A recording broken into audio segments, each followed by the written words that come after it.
कश्मीर ਦੇ ਵਿੱਚ ਦੋ ਸਿੱਖ ਕੁੜੀਆਂ ਦਾ ਮਾਮਲਾ ਉੱਭਰਿਆ ਕਿ ਉਹਨਾਂ ਨੂੰ ਧੱਕੇ ਨਾਲ ਅਗਵਾ ਕਰ ਲਿਆ ਗਿਆ ਤੇ ਮੁਸਲਮਾਨ ਬਣਾਉਣ ਦੀ, ਇਸਲਾਮ ਧਾਰਨ ਕਰਾਉਣ ਦੀ, ਵਿਆਹ ਉੱਥੇ ਉਹਨਾਂ ਦਾ ਨਿਕਾਹ ਕਰਵਾਉਣ ਦੀ ਗੱਲ ਜਿਹੜੀ ਹੈ ਉਹ ਸਾਹਮਣੇ ਆਈ।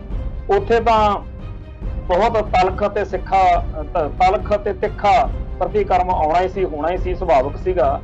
ਪਰ ਬਾਕੀ ਵੀ ਜਿੱਥੇ ਵੀ ਸਾਰੇ ਸੰਸਾਰ ਵਿੱਚ ਸਿੱਖਾਂ ਨੇ ਇਸ ਗੱਲ ਨੂੰ ਸੁਣਿਆ, ਉਹਦੇ ਉੱਤੇ ਕਈ ਪੱਖ ਜਿਹੜੇ ਆ ਉਹ ਆਏ। ਕਈਆਂ ਨੇ ਕਿਹਾ ਵੀ ਮਾਪਿਆਂ ਨੂੰ ਸਮਝਣਾ ਚਾਹੀਦਾ ਸੀ, ਮਾਪਿਆਂ ਨੂੰ ਨਜ਼ਰ ਰੱਖਣੀ ਚਾਹੀਦੀ ਸੀ, ਮਾਪਿਆਂ ਦੀ ਅਣਗਹਿਲੀ ਆ, ਮਾਪਿਆਂ ਦੇ ਬਾਰੇ ਬਹੁਤ ਕੁਝ ਕਿਹਾ ਗਿਆ। ਮੁਸਲਮਾਨਾਂ ਦੇ ਵਿੱਚ ਕਹਿੰਦੇ ਜੀ ਇੱਕ ਇਹੋ ਜਿਹਾ ਕੋਈ ਰੀਤੀ ਰਿਵਾਜ ਆ ਕਿ ਦੂਜੇ ਮਜ਼ਹਬਾਂ ਦੀਆਂ, ਦੂਜੇ ਧਰਮਾਂ ਦੀਆਂ ਕੁੜੀਆਂ ਨੂੰ ਵਰਗਾਓ, ਉਹਨਾਂ ਨਾਲ ਨਿਕਾਹ ਕਰਾਓ, ਇਦਾਂ ਦੀਆਂ ਗੱਲਾਂ ਵੀ ਚੱਲ ਰਹੀਆਂ। ਚਾਹੇ ਕੋਈ ਮੁਸਲਮਾਨਾਂ ਦੇ ਇਸ ਤਰੀਕੇ ਦੇ ਚੱਕਰ ਵਿੱਚ ਕੁੜੀਆਂ ਹੋਣ, ਉਹ ਵੀ ਗਲਤ ਆ। ਪਰ ਜੇਕਰ ਕੋਈ ਸਾਡੀ ਸਿੱਖ ਕੁੜੀ ਮੁਸਲਮਾਨਾਂ ਦੇ ਵੱਲ ਇਸ ਤਰ੍ਹਾਂ ਜਾਂਦੀ ਸਾਨੂੰ ਚੁੱਭਦੀ ਆ, ਗਲਤ ਵਾ ਗੱਲ, ਤਾਂ ਸਾਨੂੰ ਉਵੇਂ ਹੀ ਚੁੱਭਣਾ ਚਾਹੀਦਾ ਜਦੋਂ ਕੋਈ ਸਾਡੀ ਕੁੜੀ ਗੋਰਿਆਂ ਨਾਲ ਵਿਆਹ ਕਰਾਉਂਦੀ ਆ। ਸਾਡੀਆਂ ਸਿੱਖ ਪਰਿਵਾਰਾਂ ਦੀਆਂ ਕੁੜੀਆਂ ਵੱਲੋਂ ਗੈਰ ਸਿੱਖ ਪਰਿਵਾਰਾਂ 'ਚ ਵਿਆਹ ਕਰਾਉਣ ਦੀ, ਖਾਸ ਤੌਰ ਤੇ ਹਿੰਦੂ ਭਾਈਚਾਰੇ ਦੇ ਵਿੱਚ ਵਿਆਹ ਕਰਾਉਣ ਦੀਆਂ ਗੱਲਾਂ ਵੀ ਅਕਸਰ ਚਰਚਾ 'ਚ ਰਹਿੰਦੀਆਂ ਨੇ, ਪਰ ਉਦੋਂ ਵੀ ਸਾਡੇ ਭਾਈਚਾਰੇ 'ਚ ਇਹੋ ਜਿਹੀ ਪ੍ਰਤੀਕਿਰਿਆ ਨਹੀਂ ਆਉਂਦੀ। ਮੇਰਾ ਇਹ ਮੰਨਣਾ ਕਿ ਇਹ ਸਾਡੀ ਅਣਖ ਤੇ ਗੈਰਤ ਦਾ ਸਵਾਲ ਹੈ। ਸਾਡੀ ਕੁੜੀ ਸਾਡੇ ਭਾਈਚਾਰੇ 'ਚ ਹੀ ਵਿਆਹੀ ਜਾਵੇ, ਇਹ ਇੱਕ ਬੜੀ ਭਾਰੀ ਲੋੜ ਆ। ਇਸ ਕਰਕੇ ਨਹੀਂ ਕਿ ਅਸੀਂ ਕੋਈ ਕੱਟੜਵਾਦ ਦੀ ਗੱਲ ਕਰ ਰਹੇ ਹਾਂ, ਤੇ ਜਦੋਂ ਉਹ ਕਿਸੇ ਹੋਰ ਭਾਈਚਾਰੇ ਵਿੱਚ ਜਾਵੇਗੀ ਤਾਂ ਵਕਤੀ ਤੌਰ ਦੇ ਉੱਤੇ ਜਨੂਨ ਦੇ ਤਹਿਤ ਹੋ ਸਕਦਾ ਉਹਨੂੰ ਇਹ ਗੱਲ ਮੰਨਣ ਵਿੱਚ ਔਖ ਆਵੇ ਕਿ ਨਹੀਂ ਜੀ, ਮੈਨੂੰ ਬੜੀਆਂ ਇੱਥੇ ਵਧੀਆ ਗੱਲਾਂ ਮਿਲ ਰਹੀਆਂ ਨੇ, ਮੈਨੂੰ ਕੋਈ ਸਮੱਸਿਆ ਨਹੀਂ। ਪਰ ਇੱਕ ਵਕਤ ਤੋਂ ਬਾਅਦ ਉਹਦੀ ਜਿਹੜੀ ਮਾਨਸਿਕ ਤੌਰ ਦੇ ਉੱਤੇ ਉੱਥੇ ਤਸੱਲੀ ਨਹੀਂ ਹੋ ਪਾਏਗੀ, ਕਿਉਂਕਿ ਸਿੱਖ ਵੇ ਆਫ ਲਾਈਫ ਆ ਜਿਹੜਾ, ਉਵੇਂ ਹੀ ਹਿੰਦੂ ਵੇ ਆਫ ਲਾਈਫ ਬਿਲਕੁਲ ਵੱਖਰਾ ਆ, ਤੇ ਜਿਹੜਾ ਮੁਸਲਮਾਨ ਵੇ ਆਫ ਲਾਈਫ ਆ ਉਹ ਉਸ ਤੋਂ ਵੀ ਅੱਡ ਵਾ। ਇਵੇਂ ਹੀ ਗੋਰਿਆਂ ਦਾ ਸਾਡੇ ਭਾਈਚਾਰੇ ਦੇ ਉੱਤੇ ਬ੍ਰਾਹਮਣਵਾਦ ਦਾ, ਹਿੰਦੂਵਾਦ ਦਾ ਜਿਹੜਾ ਅਸਰ ਪਿਆ ਹੋਇਆ, ਉਹਦੀ ਕਰਕੇ ਬਹੁਤ ਸਾਰੀਆਂ ਕੁੜੀਆਂ ਜਿਹੜੀਆਂ ਨੇ ਉਹਨਾਂ ਨੂੰ ਲੱਗਦਾ ਕਿ ਸਿੱਖ ਹੋਣ ਤੇ ਹਿੰਦੂ ਹੋਣ 'ਚ ਕੋਈ ਬਹੁਤਾ ਫਰਕ ਨਹੀਂ ਹੈਗਾ।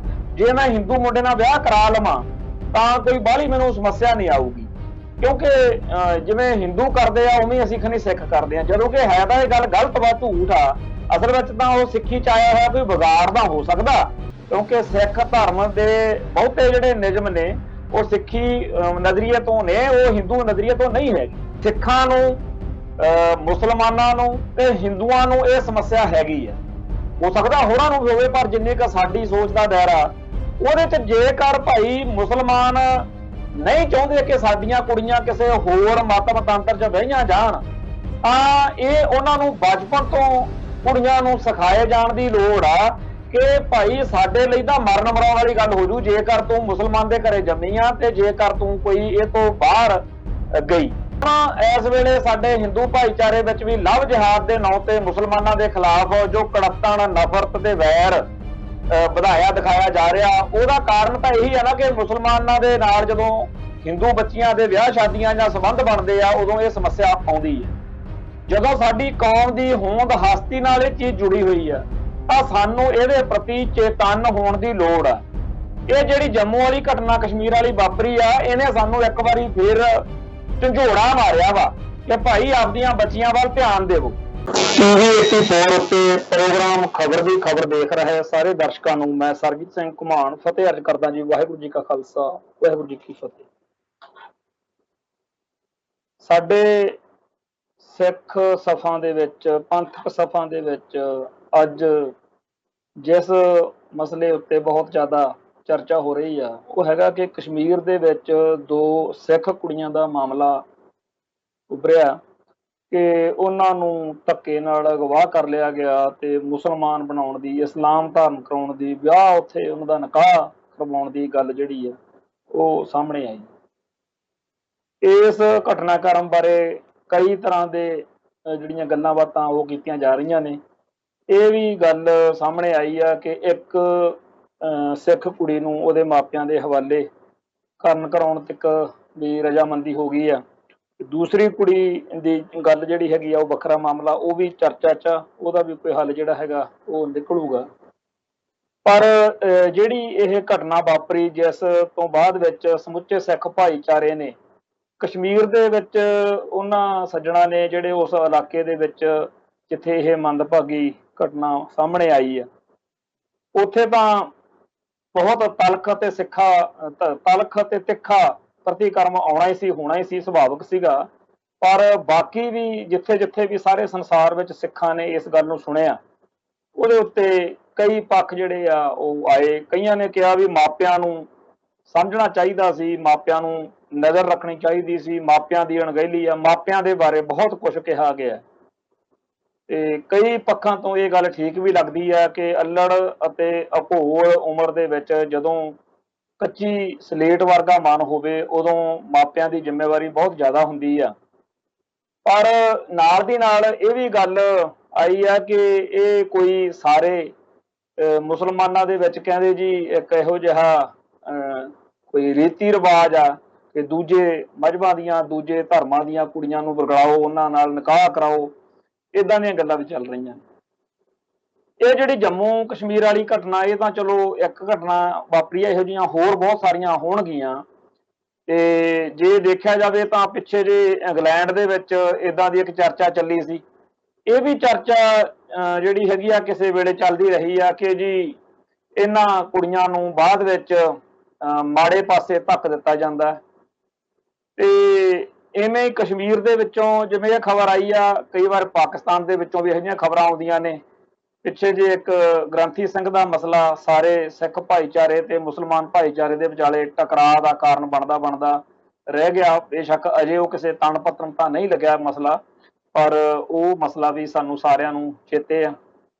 ਇਵੇਂ ਹੀ ਹੋਰ ਕਈ ਥਾਵਾਂ ਤੇ ਇਹ ਗੱਲ ਬਣਦੀ ਹੈ। ਪਰ ਇਹਦੇ ਵਿੱਚ ਜਿਹੜੀ ਆਪਾਂ ਚਰਚਾ ਅੱਜ ਕਰਨ ਲੱਗੇ ਆ, ਉਹ ਕੇਵਲ ਇੰਨੇ ਮਸਲੇ ਤੱਕ ਨਹੀਂ ਹੈਗਾ, ਉਹ ਪੂਰੇ ਦੇ ਪੂਰੇ ਸਿੱਖ ਭਾਈਚਾਰੇ ਦੀਆਂ ਬੱਚੀਆਂ ਬਾਰੇ ਆਪਾਂ ਨੂੰ ਚਰਚਾ ਕਰਨ ਦੀ ਲੋੜ ਆ ਕਿ ਸਾਡੀਆਂ ਬੱਚੀਆਂ ਜਿਹੜੀਆਂ ਨੇ ਉਹ ਜਦੋਂ ਇਸ ਤਰੀਕੇ ਨਾਲ ਮੁਸਲਮਾਨਾਂ ਵੱਲੋਂ ਵਰਗਲਾਈਆਂ ਜਾਣ ਜਾਂ ਆਪਦੀ ਮਰਜ਼ੀ ਨਾਲ ਜਾਣ, ਕਿਉਂਕਿ ਕਈ ਵਾਰ ਇਹ ਵੀ ਗੱਲ ਆਉਂਦੀ ਆ ਕਿ ਕੁੜੀ ਕਹਿੰਦੀ ਆ ਮੈਂ ਤਾਂ ਜੀ ਬਾਲਗ ਆ, ਮੈਂ ਤਾਂ ਆਪਦੀ ਮਰਜ਼ੀ ਨਾਲ ਇਸ ਪਾਸੇ ਸਟੈਪ ਚੱਕਿਆ ਵਾ ਤੇ ਮੈਂ ਤਾਂ ਨਿਕਾਹ ਕਰਾਉਣਾ।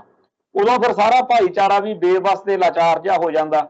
ਤੇ ਕਈ ਵਾਰ ਇੱਥੋਂ ਤੱਕ ਗੱਲਾਂ ਆਉਂਦੀਆਂ ਰਹੀਆਂ ਕਿ ਇਸ ਕੁੜੀ ਨੂੰ ਸਾਡੇ ਹਵਾਲੇ ਤਾਂ ਕਰੋ, ਅਸੀਂ ਇਹਨੂੰ ਸਮਝਾਈਏ। ਤੇ ਉਹ ਕਾਨੂੰਨ ਜਾਂ ਜਿਹੜੇ ਹੋਰ ਵਿਚਾਲੇ ਕਈ ਚੀਜ਼ਾਂ ਹੁੰਦੀਆਂ, ਉਹ ਕਹਿੰਦੇ ਨਹੀਂ ਜੀ ਉਹ ਆਪਦੀ ਮਰਜ਼ੀ ਨਾਲ ਜਿੱਥੇ ਜਾਣਾ ਚਾਹੁੰਦੀ ਆ ਉੱਥੇ ਉਹ ਜਾਏਗੀ। तो फिर उत्थे साडे लई औखी पोजीशन बन जाती है ना। सो गल ये हैगी आ कि चाहे कोई मुसलमानां दे इस तरीके दे चक्कर विच कुड़ियां होण, वो भी गलत आ, पर जेकर कोई साडी सिख कुड़ी मुसलमानां दे वल इस तरह जांदी सानूं चुभदी आ, गलत वा गल, तां सानूं उवें ही चुभना चाहीदा जदों कोई साडी कुड़ी गोरियां नाल विआह कराउंदी आ। असीं उस मौके ओहो जिहा रोह नहीं दिखाउंदे जिहो जिहा मुसलमानां दे मसले ते दिखाउंदे। ते भारत दे विच खास तौर ते दिल्ली जां बॉम्बे वगैरह जां होरनां थावां ते साडीआं सिख परिवारां दीआं कुड़ियां वल्लों गैर सिख परिवारां च विआह कराउण दी, खास तौर ते हिंदू भाईचारे दे विच विआह कराउण दीआं गल्लां भी अक्सर चर्चा च रहिंदियां ने, पर उदों भी साडे भाईचारे च इहो जी प्रतिक्रिया नहीं आउंदी। मेरा यह मनना कि यह साडी अणख ते गैरत दा सवाल है। साडी कुड़ी साडे भाईचारे च ही ब्याही जावे, यह एक बड़ी भारी लोड़ आ। इस करके नहीं कि असीं कोई कट्टड़वाद की गल कर रहे हैं, इस करके कि जिहड़ी सिख बच्ची आ ਉਹਦੀ परवरिश, ਉਹਦਾ सारा बचपन, ਉਹਦੇ ਵਿਆਹ तक ਦਾ सारा ਜਿਹੜਾ उमर आ, ਉਹ जिस माहौल ਵਿੱਚ जम्मी पली आ, ਉਹਦੇ ਉੱਤੇ सिख ਸੱਭਿਆਚਾਰ ਦੇ ਜਿਹੜੇ ਹੈਗੇ ਆ प्रभाव ਉਹ ਪਏ ਹੁੰਦੇ। ਤੇ ਜਦੋਂ ਉਹ ਕਿਸੇ ਹੋਰ ਭਾਈਚਾਰੇ ਵਿੱਚ ਜਾਵੇਗੀ ਤਾਂ ਵਕਤੀ ਤੌਰ ਦੇ ਉੱਤੇ ਜਨੂਨ ਦੇ ਤਹਿਤ ਹੋ ਸਕਦਾ ਉਹਨੂੰ ਇਹ ਗੱਲ ਮੰਨਣ ਵਿੱਚ ਔਖ ਆਵੇ ਕਿ ਨਹੀਂ ਜੀ ਮੈਨੂੰ ਬੜੀਆਂ ਇੱਥੇ ਵਧੀਆ ਗੱਲਾਂ ਮਿਲ ਰਹੀਆਂ ਨੇ, ਮੈਨੂੰ ਕੋਈ ਸਮੱਸਿਆ ਨਹੀਂ।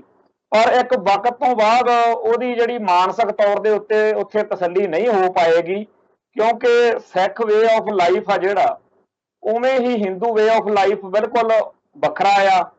ਤੇ ਜਿਹੜਾ ਮੁਸਲਮਾਨ ਵੇ ਆਫ ਲਾਈਫ ਆ ਉਹ ਉਸ ਤੋਂ ਵੀ ਅੱਡ ਵਾ, ਇਵੇਂ ਹੀ ਗੋਰਿਆਂ ਦਾ।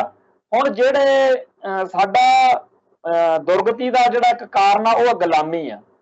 ਗੁਲਾਮੀ ਦੇ ਇਸ ਦੌਰ ਦੇ ਵਿੱਚ ਜਦੋਂ ਸਾਡੇ ਆਪਦੇ ਧਰਮ ਦੀ ਬੋਲੀ ਤੇ ਸੱਭਿਆਚਾਰ ਨੂੰ ਜਿਸ ਤਰੀਕੇ ਨਾਲ ਅਸੀਂ ਬੁਲੰਦ ਕਰਨਾ ਸੀਗਾ ਆਜ਼ਾਦ ਹੋਣ ਕਰਕੇ, ਉਹ ਨਹੀਂ ਕਰ ਪਾਏ। ਗੁਲਾਮੀ ਦੇ ਵਿੱਚ ਅਸੀਂ ਸਾਡਾ ਬਹੁਤ ਵੱਡਾ ਨੁਕਸਾਨ ਹੋ ਰਿਹਾ।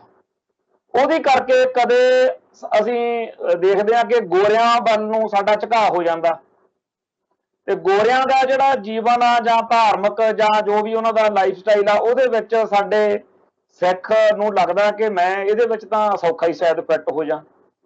ਇਵੇਂ ਹੀ ਜਿਹੜਾ ਹਿੰਦੂ ਵੇ ਆਫ ਲਾਈਫ ਆ, ਸਾਡੇ ਭਾਈਚਾਰੇ ਦੇ ਉੱਤੇ ਬ੍ਰਾਹਮਣਵਾਦ ਦਾ, ਹਿੰਦੂਵਾਦ ਦਾ ਜਿਹੜਾ ਅਸਰ ਪਿਆ ਹੋਇਆ, ਉਹਦੀ ਕਰਕੇ ਬਹੁਤ ਸਾਰੀਆਂ ਕੁੜੀਆਂ ਜਿਹੜੀਆਂ ਨੇ ਉਹਨਾਂ ਨੂੰ ਲੱਗਦਾ ਕਿ ਸਿੱਖ ਹੋਣ ਤੇ ਹਿੰਦੂ ਹੋਣ 'ਚ ਕੋਈ ਬਹੁਤਾ ਫਰਕ ਨਹੀਂ ਹੈਗਾ।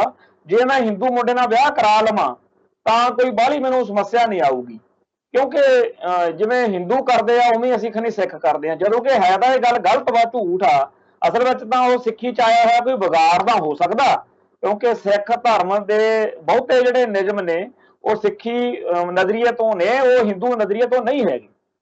ਪਰ ਬਹੁਤ ਸਾਰੀਆਂ ਕੁੜੀਆਂ ਨੂੰ ਇਸ ਤਰੀਕੇ ਦਾ ਵਹਿਮ ਪੈ ਜਾਂਦਾ ਤੇ ਉਹ ਫਿਰ ਗੜਬੜ ਕਰ ਲੈਂਦੀਆਂ ਨੇ।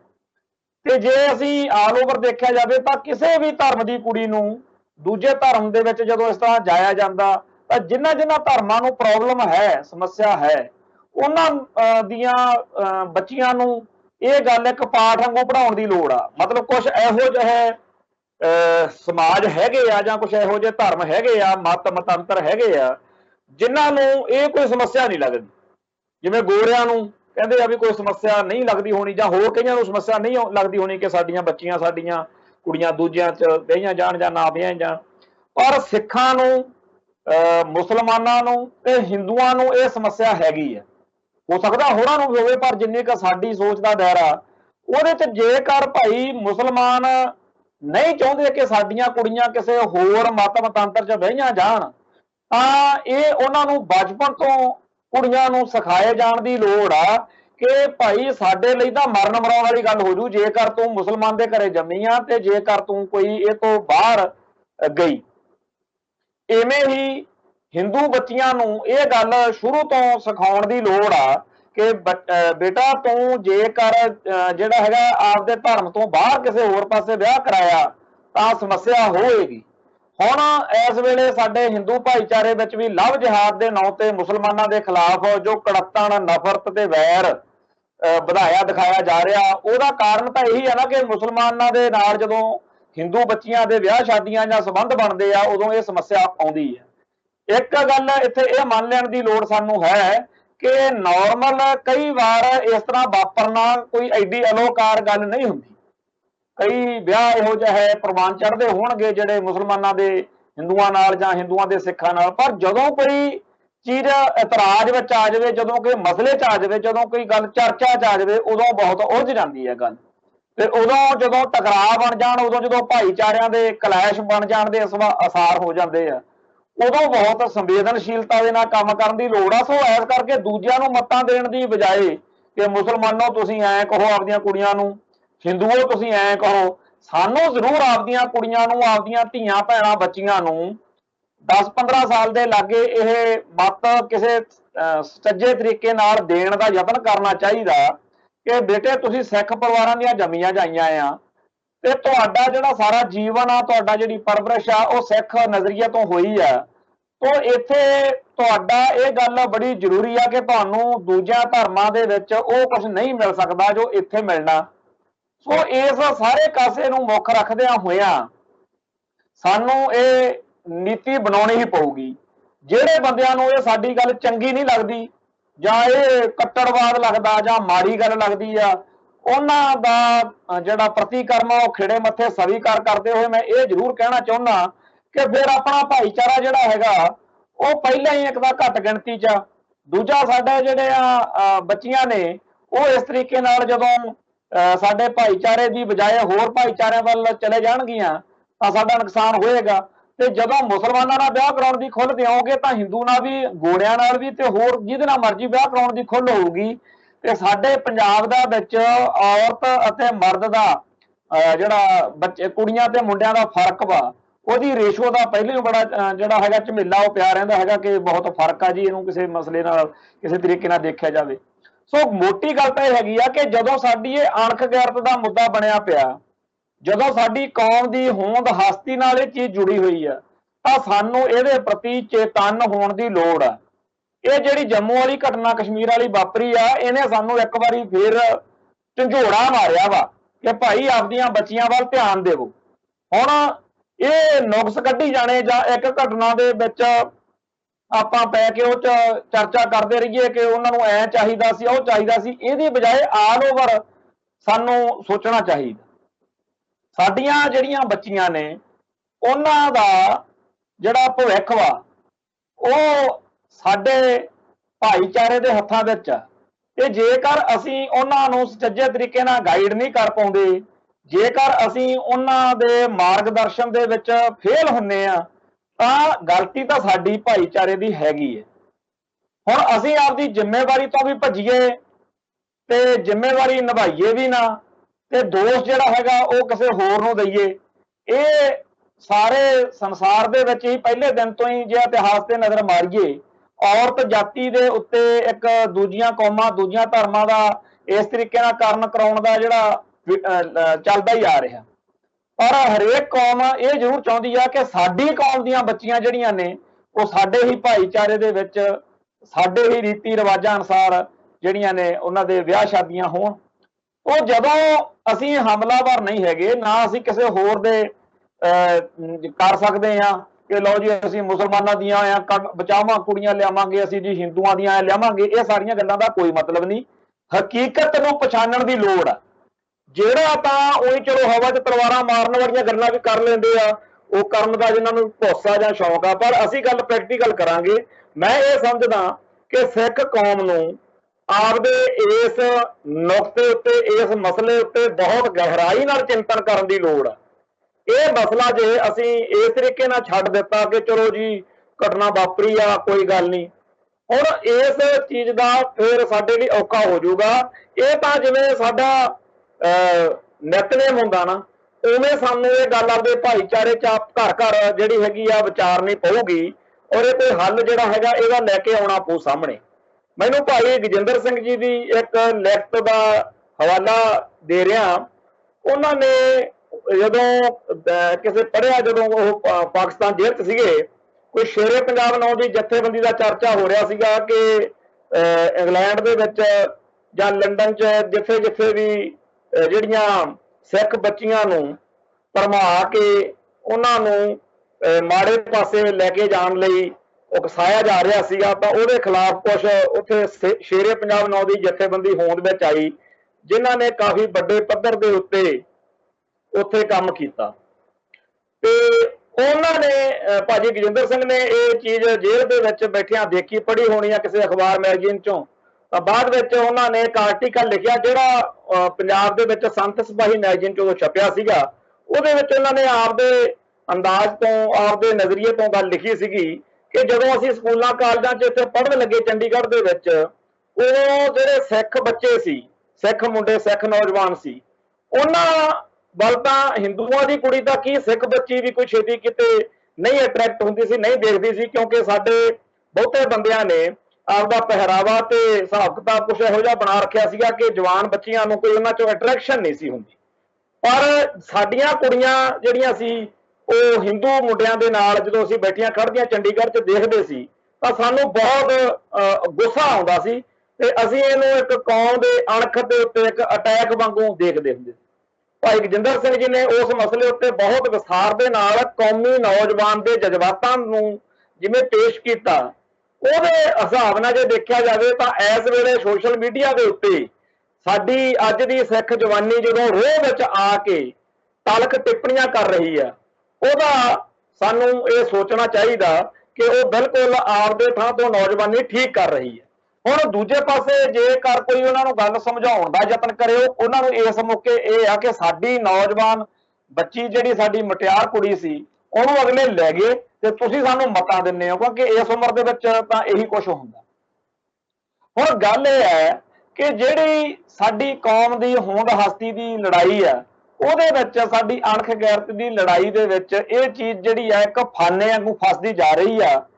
ਅਸੀਂ ਇਹ ਜਾਣਦੇ ਹਾਂ ਕਿ ਮੁਸਲਮਾਨਾਂ ਅਤੇ ਸਿੱਖਾਂ ਦਾ ਇਸ ਵੇਲੇ ਹਿੰਦੂ ਕੱਟੜਵਾਦ ਨਾਲ ਸਿੱਧਮ ਸਿੱਧਾ ਟਕਰਾਅ ਹੁੰਦਾ ਜਾ ਰਿਹਾ। ਅਜੇ 2 ਸਾਲ ਪਹਿਲਾਂ ਦੀ ਗੱਲ ਹੈ ਜਦੋਂ ਕਸ਼ਮੀਰ ਦੇ ਵਿੱਚ ਧਾਰਾ ਦਾ ਉੱਥੇ ਜਿਹੜੀ ਆ ਰਿਵੋਕ ਕੀਤੀ ਗਈ ਆ, ਜਦੋਂ ਸਟੇਟਸ ਜਿਹੜਾ ਸੀ ਉਹ ਖਤਮ ਕੀਤਾ ਕਸ਼ਮੀਰ ਦਾ, ਤੇ ਉਸ ਮੌਕੇ ਸਾਰੇ ਭਾਰਤ ਵਿੱਚ ਜਿੱਥੇ ਜਿੱਥੇ ਸਿੱਖ ਬੱਚੀਆਂ ਨੂੰ ਮੁਸਲਮਾਨ ਬੱਚੀਆਂ ਨੂੰ ਸਮੱਸਿਆ ਆਈ ਤਾਂ ਸਿੱਖ ਨੌਜਵਾਨ ਉਹਨਾਂ ਨੂੰ ਆਪਣੇ ਢੰਗ ਤਰੀਕਿਆਂ ਨਾਲ ਸਿਕਿਉਰਿਟੀ ਦੇ ਕੇ ਸੇਫ ਤਰੀਕੇ ਨਾਲ ਕਸ਼ਮੀਰ ਉੱਪਰ ਦਾ ਕਰਕੇ ਆਏ।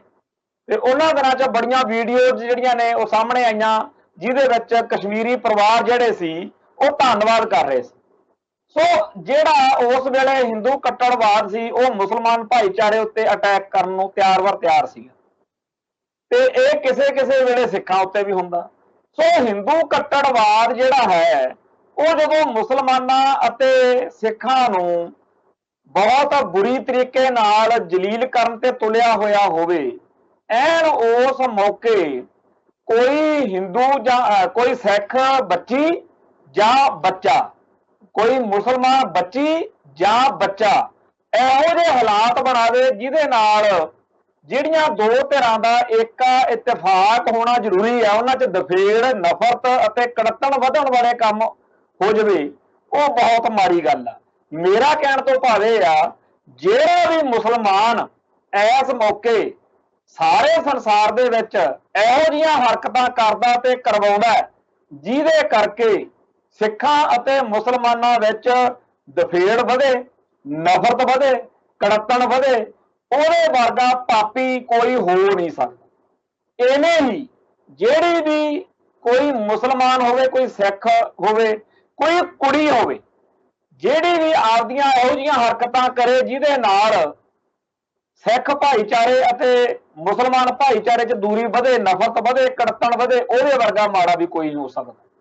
ਇਹ ਨਹੀਂ ਮੈਂ ਕਹਿੰਦਾ ਵੀ ਕੱਲੀਆਂ ਸਿੱਖਾਂ ਦੀਆਂ ਕੁੜੀਆਂ, ਸਿੱਖਾਂ ਦੇ ਮੁੰਡੇ ਵੀ ਉਹ ਪਾਪੀ ਨੇ ਜਿਹੜੇ ਆਪਦੇ ਕਿਸੇ ਜਿਹੜਾ ਹੈਗਾ ਕਾਰਨ ਕਰਕੇ, ਕਿਸੇ ਵਿਆਹ ਸ਼ਾਦੀ ਨਿਕਾਹ ਕਰਕੇ, ਧਰਮ ਪਰਿਵਰਤਨ ਕਰਕੇ ਕੋਈ ਇਹੋ ਜਿਹੀ ਸਥਿਤੀ ਪੈਦਾ ਕਰ ਦੇਣ ਜਿਹਦੇ ਨਾਲ ਸਮੁੱਚਾ ਸਿੱਖ ਭਾਈਚਾਰਾ ਮੁਸਲਮਾਨਾਂ ਦੇ ਨਾਲ ਟਕਰਾਅ ਵਾਲੀ ਸਥਿਤੀ ਵਿੱਚ ਆ ਜਾਵੇ। ਇਵੇਂ ਹੀ ਉਹ ਮੁਸਲਮਾਨ ਮਾੜਾ, ਤੇ ਮੁਸਲਮਾਨਾਂ ਨੂੰ ਸਾਰਿਆਂ ਨੂੰ, ਇਸਲਾਮ ਨੂੰ ਮੰਨਣ ਵਾਲਿਆਂ ਨੂੰ ਇਹ ਗੱਲ ਗਹਿਰੇ ਗੱਡਵੇਂ ਤਰੀਕੇ ਨਾਲ ਕਹਿਣੀ ਪਊਗੀ ਕਿ ਭਾਈ ਸਾਰੇ ਦੇ ਸਾਰੇ ਇਸਲਾਮ ਦੇ ਮੰਨਣ ਵਾਲਿਓ, ਜੇ ਆਪਾਂ ਆਪਦੇ ਭਾਈਚਾਰੇ ਦੀ ਚੜ੍ਹਤ ਚਾਹੁੰਦੇ ਆ, ਜੇ ਅਸੀਂ ਸਿੱਖਾਂ ਨਾਲ ਸੁਖਾਵੇਂ ਰਿਸ਼ਤੇ ਚਾਹੁੰਦੇ ਆ, ਤਾਂ ਸਾਨੂੰ ਕਦੇ ਵੀ ਕਿਸੇ ਸਿੱਖ ਬੱਚੀ ਵੱਲ ਜਾਂ ਕਿਸੇ ਹੋਰ ਧਰਮ ਦੀ ਬੱਚੀ ਵੱਲ ਇਸ ਤਰੀਕੇ ਨਾਲ ਵਿਹਾਰ ਕਰਨਾ ਨਹੀਂ ਚਾਹੀਦਾ। ਇਵੇਂ ਹੀ ਜਿਹੜਾ ਧਰਮ ਪਰਿਵਰਤਨ ਆ ਉਹਦੇ ਤੇ ਹੋਵੇ ਕਿ ਸਿੱਖਾਂ ਦੇ ਕਿਸੇ ਬੱਚੇ ਬੱਚੀ ਨੂੰ ਧਰਮ ਪਰਿਵਰਤਨ ਕਰਨਾ ਬਹੁਤ ਮਾੜਾ ਹੈ। ਇਧਰੋਂ ਸਿੱਖਾਂ ਨੂੰ ਵੀ ਇਹੀ ਐਲਾਨੀਆ ਤੌਰ ਤੇ ਕਹਿਣਾ ਪਊਗਾ ਕਿ ਜਿਹੜੀ ਵੀ ਸਿੱਖ ਕੁੜੀ ਜਾਂ ਸਿੱਖ ਮੁੰਡਾ ਇਸਲਾਮ ਧਾਰਨ ਕਰਦਾ ਜਾਂ ਨਿਕਾਹ ਕਰਾਉਂਦਾ, ਉਹ ਭਾਈ ਇਹ ਸਮਝ ਲਵੇ ਵੀ ਅਸਲ ਵਿੱਚ ਤਾਂ ਉਹ ਆਪਦੇ ਸਾਰੇ ਭਾਈਚਾਰੇ ਨੂੰ ਮੁਸਲਮਾਨਾਂ ਦੇ ਨਾਲ ਪੜਾਉਣ ਦੀ ਕਰਤੂਤ ਦਾ ਕਾਰਨ ਬਣ ਰਿਹਾ। ਇਹ ਲੋਕ ਆਪਦੇ ਇਹ ਦੋ ਜਣਿਆਂ ਦਾ ਜਿਹੜਾ ਦੋ ਪਰਿਵਾਰਾਂ ਦਾ, ਜਾਂ ਇੱਕ ਮੁਸਲਮਾਨ ਮੁੰਡਾ ਜਾਂ ਮੁਸਲਮਾਨ ਕੁੜੀ, ਜਾਂ ਇੱਕ ਸਿੱਖ ਮੁੰਡਾ ਜਾਂ ਇੱਕ ਸਿੱਖ ਕੁੜੀ ਦਾ ਮਸਲਾ ਨਹੀਂ ਰਹਿ ਜਾਂਦਾ, ਇਹ ਦੋ ਕੌਮਾਂ ਦਾ ਮਸਲਾ ਬਣ ਜਾਂਦਾ। ਤੇ ਇਸ ਮਸਲੇ ਮੌਕੇ ਫਿਰ ਹਿੰਦੂ ਕੱਟੜਵਾਦ ਨੂੰ, RSS ਨੂੰ ਖੁੱਲ੍ਹ ਕੇ ਖੇਡਣ ਦਾ ਮੌਕਾ ਮਿਲਦਾ।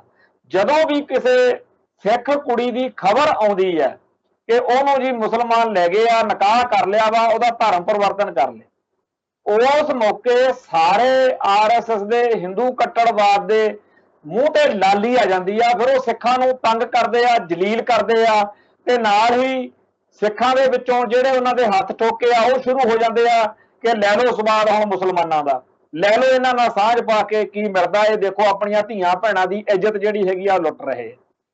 ਦੂਜੇ ਪਾਸੇ ਜੇਕਰ ਕੋਈ ਮੁਸਲਮਾਨ ਕੁੜੀ ਜਿਹੜੀ ਆ ਉਹ ਕਿਸੇ ਸਿੱਖ ਨੇ ਵਿਆਹ ਲਈ, ਉਸ ਮੌਕੇ ਇਹਨਾਂ RSS ਵਾਲਿਆਂ ਨੂੰ, ਹਿੰਦੂ ਕੱਟੜਵਾਦੀਆਂ ਨੂੰ ਇਸ ਗੱਲ ਦੀ ਆ ਜਾਂਦੀ ਆ ਕਿ ਲਓ ਜੀ ਅਸੀਂ ਮੁਸਲਮਾਨਾਂ ਦੀ ਕੁੜੀ ਵਿਆਹ ਲੈਂਦੀ, ਉਹ ਮੁਸਲਮਾਨਾਂ ਨੂੰ ਚੜਾਉਣ ਦਾ ਉਦੋਂ ਉਹਨਾਂ ਨੂੰ ਮੌਕਾ ਜਿਹੜਾ ਹੈਗਾ ਹਾਸਲ ਹੁੰਦਾ। ਇਹ ਚੀਜ਼ ਮਾੜੀ ਹੀ ਮਾੜੀ ਹੈ। ਇਹ ਚੀਜ਼ ਨੂੰ ਆਪਣੇ ਘਰਾਂ 'ਚ, ਪਰਿਵਾਰਾਂ 'ਚ ਤੇ ਹਰ ਥਾਂ ਦੇ ਉੱਤੇ ਵਿਚਾਰੇ ਬਗੈਰ ਸਾਡਾ ਗੁਜ਼ਾਰਾ ਨਹੀਂ ਹੈਗਾ। ਜਿੰਨਾ ਟਾਈਮ ਇਹ ਚੀਜ਼ ਅਸੀਂ ਲਕੋਈ ਰੱਖਾਂਗੇ, ਜਿੰਨਾ ਟਾਈਮ ਅਸੀਂ ਇਸ ਮਸਲੇ ਉੱਤੇ ਗੱਲ ਖੁੱਲ੍ਹ ਕੇ ਨਹੀਂ ਕਰਾਂਗੇ, ਠੋਸ ਗੱਲਾਂ ਨਹੀਂ ਕਰਾਂਗੇ ਤੇ ਜਵਾਨੀ ਜਮਾ ਖਰਚ ਜਾ ਕਰਕੇ ਐਵੇਂ ਠਰਕ ਜਾ ਭੋਰ ਕੇ ਚੁੱਪ ਕਰੀ ਜਾਵਾਂਗੇ। ਸਮਝ ਲਓ ਆਪਾਂ ਉਹ ਦਿਨ ਲਿਆਵਾਂਗੇ ਜਦੋਂ ਸਾਡੇ ਪਰਿਵਾਰਾਂ ਦੇ ਵਿੱਚੋਂ ਇਹੋ ਜਿਹੇ ਭਾਣੇ ਵਾਪਰਨਗੇ ਤੇ ਫਿਰ ਆਪਾਂ ਉਦੋਂ ਅੱਖਾਂ 'ਚ ਘਸੁੰਨ ਦੇ ਕੇ ਰੋਵਾਂਗੇ ਕਿ ਅਸੀਂ ਮੌਕੇ ਸਿਰ ਗੱਲ ਨਹੀਂ ਸਮਝੀ। ਇਸ ਮੌਕੇ ਇਹ ਇੱਕ ਤਰੀਕੇ ਨਾਲ ਪੂਰੀ ਵੇਵ ਬਣਾਉਣ ਦਾ ਵੇਲਾ ਕਿ ਭਾਈ ਇੱਕ ਪਾਸੇ ਤਾਂ ਹਿੰਦੂ ਕੱਟੜਵਾਦ RSS ਮੁਸਲਮਾਨਾਂ ਅਤੇ ਸਿੱਖਾਂ ਦਾ ਘਾਣ ਕਰਨ ਕਰਾਉਣ ਦੇ ਹੀਲੇ ਵਸੀਲੇ ਕਰਦਾ ਫਿਰਦਾ ਤੇ ਸਾਨੂੰ ਇਸ ਮੌਕੇ ਇੱਕ ਦੂਜੇ ਦੇ ਨਾਲ ਨੇੜਤਾ ਤੇ ਪਿਆਰ ਸਤਿਕਾਰ ਵਾਲਾ ਰਿਸ਼ਤਾ ਜਿਹੜਾ ਹੈਗਾ ਮੁਸਲਮਾਨਾਂ ਦਾ ਤੇ ਸਿੱਖਾਂ ਦਾ ਹੋਣਾ ਚਾਹੀਦਾ।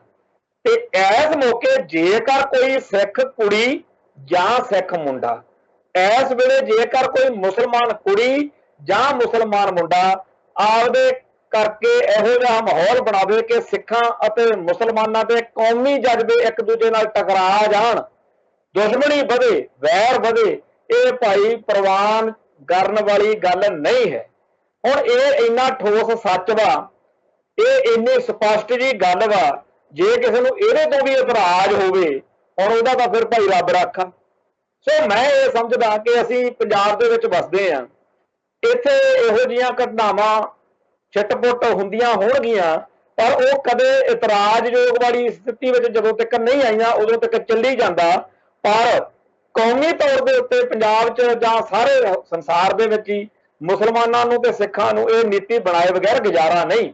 ਸਾਡੇ ਇੱਥੇ ਮਲੇਰਕੋਟਲਾ ਤੇ ਕਾਦੀਆਂ ਤੇ ਕੁਛ ਇਹੋ ਜਿਹੇ ਹੋਰ ਸ਼ਹਿਰ ਨੇ ਜਿੱਥੇ ਮੁਸਲਮਾਨਾਂ ਦੀ ਆਬਾਦੀ ਬਹੁਤ ਜ਼ਿਆਦਾ ਵਾ। ਮਲੇਰਕੋਟਲੇ ਦੇ ਇਲਾਕੇ ਵਾਸਤੇ ਜਦੋਂ 1947 ਦਾ ਭਾਣਾ ਵਾਪਰਿਆ ਉਦੋਂ ਸ਼ੇਰ ਮੁਹੰਮਦ ਖਾਨ ਮਲੇਰਕੋਟਲੇ ਵਾਲੇ ਕਰਕੇ, ਕਿਉਂਕਿ ਉਹਨੇ ਹਾਂ ਦਾ ਨਾਅਰਾ ਮਾਰਿਆ ਸੀ ਉਸ ਹਲਕੇ ਦੇ ਵਿੱਚ, ਉਦੋਂ ਬਾਅਦ ਵਿੱਚ ਜਦੋਂ ਵੀ ਕੋਈ ਜੰਗ ਹੋ ਜਾਣੀ, ਕੋਈ ਲੜਾਈ ਪੜਾਈ ਹੋ ਜਾਣੀ, ਜੇਕਰ ਕੋਈ ਮਲੇਰਕੋਟਲੇ ਦੇ ਇਲਾਕੇ 'ਚ ਵੜ ਜਾਂਦਾ ਸੀਗਾ ਮੁਸਲਮਾਨ ਤਾਂ ਸਿੱਖ ਕਹਿੰਦੇ ਸੀ ਨਹੀਂ ਅੱਗੇ ਹੁਣ ਮਲੇਰਕੋਟਲੇ ਦਾ ਇਲਾਕਾ ਆ ਗਿਆ, ਇੱਥੇ ਨਹੀਂ ਆਪਾਂ ਇਹਨੂੰ ਕੁਝ ਕਹਿਣਾ। ਤਾਂ ਇਹ ਜਿਹੜਾ ਮੁਸਲਮਾਨਾਂ ਦਾ 1947 ਮੌਕੇ ਇਸ ਇਲਾਕੇ 'ਚ ਬਹੁਤ ਭਾਰੀ ਜਿਹੜਾ ਬਚਾਅ ਰਿਹਾ, ਉਹਦੀ ਕਰਕੇ ਰਾਏਕੋਟ ਤੋਂ ਲੈ ਕੇ ਮੰਡੀ ਅਹਿਮਦਗੜ੍ਹ ਮਲੇਰਕੋਟਲੇ ਦੇ ਇਲਾਕੇ 'ਚ ਬਹੁਤ ਜ਼ਿਆਦਾ ਮੁਸਲਮਾਨ ਆਬਾਦੀ ਹੈ। ਪਰ ਉਹਨਾਂ ਪਿੰਡਾਂ ਦੇ, ਉਹਨਾਂ ਇਲਾਕਿਆਂ ਦੇ, ਉਹਨਾਂ ਕਸਬਿਆਂ ਦੇ ਮੁਸਲਮਾਨਾਂ ਅਤੇ ਸਿੱਖਾਂ ਦੇ ਵਿਚਾਲੇ ਕੋਈ ਇਹੋ ਜਿਹੀ ਸਥਿਤੀ ਪੈਦਾ ਨਹੀਂ ਹੋਈ ਜਿਹੋ ਜਿਹੀ ਆ ਜੰਮੂ ਵਾਲੀ ਕੁੜੀ ਨੇ ਤੇ ਉੱਥੋਂ ਜੰਮੂ ਕਸ਼ਮੀਰ ਵਾਲੀ ਕੁੜੀ ਨੇ ਤੇ ਉਹ ਮੁਸਲਮਾਨਾਂ ਨੇ ਪੈਦਾ ਕਰ ਦਿੱਤੀ ਹੈ। ਸੋ ਮੈਂ ਇਸ ਅੱਜ ਦੇ ਪ੍ਰੋਗਰਾਮ ਦੇ ਅੰਤ ਵਿੱਚ ਫਿਰ ਸਮੁੱਚੇ ਭਾਈਚਾਰੇ ਨੂੰ, ਖਾਸ ਤੌਰ ਦੇ ਉੱਤੇ ਸਿੱਖ ਭਾਈਚਾਰੇ ਨੂੰ ਬੇਨਤੀ ਕਰਾਂਗਾ ਕਿ ਆਪਾਂ ਆਪਣੇ ਘਰਾਂ ਦੇ ਵਿੱਚ ਇਹ ਚੀਜ਼ ਦੇ ਉੱਤੇ ਚਰਚਾ ਜ਼ਰੂਰ ਕਰੀਏ ਕਿ ਭਾਈ ਸਾਨੂੰ ਇਸ ਵੇਲੇ ਹਿੰਦੂ ਕੱਟੜਵਾਦ ਸਾਹਮਣੇ ਮੁਸਲਮਾਨਾਂ ਨਾਲ ਨੇੜਲੇ ਰਿਸ਼ਤੇ ਦੀ ਮੁਸਲਮਾਨਾਂ ਨਾਲ ਲੋੜ ਆ, ਪਰ ਜੇਕਰ ਅਸੀਂ ਆਪਦੀਆਂ ਕਰਤੂਤਾਂ ਤੇ ਹਰਕਤਾਂ ਨਾਲ ਦੁਸ਼ਮਣੀ ਵਾਲਾ ਰਵੱਈਆ ਅਪਣਾ ਲਿਆ ਤਾਂ ਇਹ ਫਿਰ ਅਸੀਂ ਇੱਕ ਰਣਨੀਤਿਕ ਤੌਰ ਤੇ ਬਹੁਤ ਵੱਡਾ ਗੜਬੜ ਕਰਨ ਜਾ ਰਹੇ ਹਾਂ। ਸੋ ਅਸੀਂ ਇਹ ਤੋਂ ਕਿਵੇਂ ਬਚਣਾ, ਅਸੀਂ ਮੁਸਲਮਾਨਾਂ ਅਤੇ ਸਿੱਖਾਂ ਦੇ ਰਿਸ਼ਤਿਆਂ ਦੇ ਵਿੱਚ ਕੜੱਤਣ, ਨਫ਼ਰਤ ਅਤੇ ਟਕਰਾਅ ਕਿਉਂ ਨਹੀਂ ਆਉਣ ਦੇਣੀ ਤੇ ਕਿਵੇਂ ਨਹੀਂ ਆਉਣ ਦੇਣੀ, ਇਹਦੇ ਉੱਤੇ ਚਰਚਾ ਕੀਤੇ ਬਗੈਰ ਸਾਡਾ ਗੁਜ਼ਾਰਾ ਨਹੀਂ। ਸੋ ਇੰਨੀਆਂ ਬੇਨਤੀਆਂ ਪ੍ਰਵਾਨ ਕਰਿਓ। ਬੋਲਦਿਆਂ ਕੋਲੋਂ ਕੋਈ ਸ਼ਬਦ ਉੱਚਾ ਨੀਵਾਂ ਬੋਲਿਆ ਗਿਆ ਹੋਵੇ ਸੰਗਤ ਬਖਸ਼ਣਯੋਗ ਆ। ਫਤਿਹ ਅਰਜ ਕਰਦੇ ਹਾਂ ਜੀ। ਨਾਨਕ ਨਾਮ ਚੜ੍ਹਦੀ ਕਲਾ ਤੇਰੇ ਭਾਣੇ, ਸਰਬੱਤ ਦਾ ਭਲਾ। ਵਾਹਿਗੁਰੂ ਜੀ ਕਾ ਖਾਲਸਾ, ਵਾਹਿਗੁਰੂ ਜੀ ਕੀ ਫਤਿਹ।